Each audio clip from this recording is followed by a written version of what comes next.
আসসালামু আলাইকুম প্রিয় দর্শক, এখানে দেখতেছেন এগুলো হলো কালো জিরা। আমি আপনাদেরকে এখন কালো জিরা জমিনে নিয়ে আসলাম। আপনাদেরকে আমি সবসময় কৃষিভিত্তিক ভিডিওগুলো দিয়ে থাকি ইউটিউব চ্যানেল ও ফেসবুক পেজের থেকে। আপনাদেরকে আন্তরিক ভালোবাসা অভিনন্দন জানাচ্ছি। এই কালো জিরা এখানে চাষাবাদ করা হয়েছে। গাছগুলা দেখতে ঠিক ধনিয়া গাছের মতো, দেখতেছেন এখানে গাছগুলা দেখতে ঠিক ধনিয়া গাছের মতো, কিন্তু আসলে এগুলা ধনিয়া না, এগুলো হলো কালো জিরা। কালো জিরা এই প্রথম আমি এখানে পাবনাতে এসে আমি কালো জিরা চাষাবাদ দেখতেছি, আপনাদেরকে দেখাচ্ছি।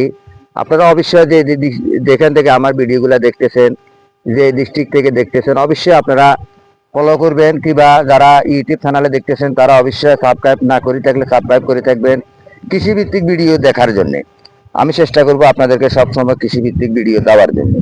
অবশ্যই আপনারা আমার ভিডিও জুড়ে থাকবেন। এখানে 10 কাঠা জমিতে কালো জিরার চাষাবাদ করা হয়েছে।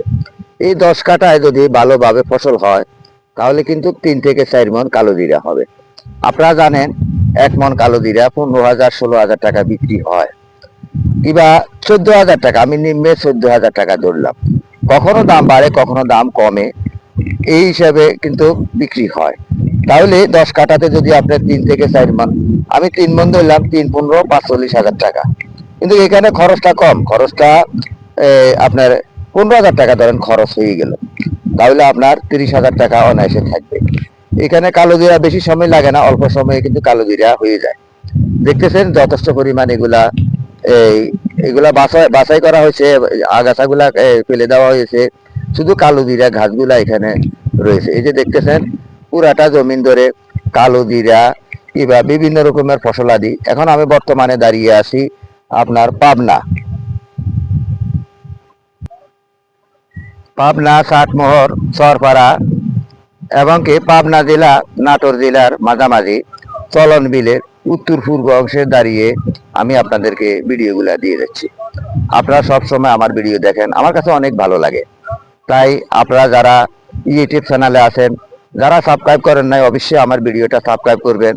আর যারা ফেসবুক পেজে আছেন তারা অবশ্যই, যারা ফলো দেন নাই তারা ফলো দিয়ে রাখবেন আমার কাছে কৃষিভিত্তিক ভিডিও দেওয়ার জন্যে। কালো জিরার শ্বাস আমি এই প্রথম পাবনাতে এসে দেখে যাচ্ছি, কিংবা কালো জিরার পাশাপাশি অন্য অন্য চাষাবাদও আছে, আমি সেগুলো আপনাদেরকে দেখানোর জন্য চেষ্টা করব। এগুলো হলো দেশীয় রসুন, দেখতেছেন এখানে দেশীয় রসুনের চাষাবাদ করা হয়েছে। দেশীয় রসুনের ঝাঁজ অনেকটাই ভালো, কারণ আমরা দেশীয় রসুনের উপরে নির্ভর করতে হবে। আমাদেরকে যদি বাইরের থেকে রসুন কিনে খেতে হয়, বিদেশি রসুন খেতে হয়, তাহলে আমাদের টাকাগুলা বাইরে চলে যাচ্ছে, আমাদেরকে অনেক টাকা গুনতে হয়। কারণ আমাদের দেশে চাষ করার মতো এখনো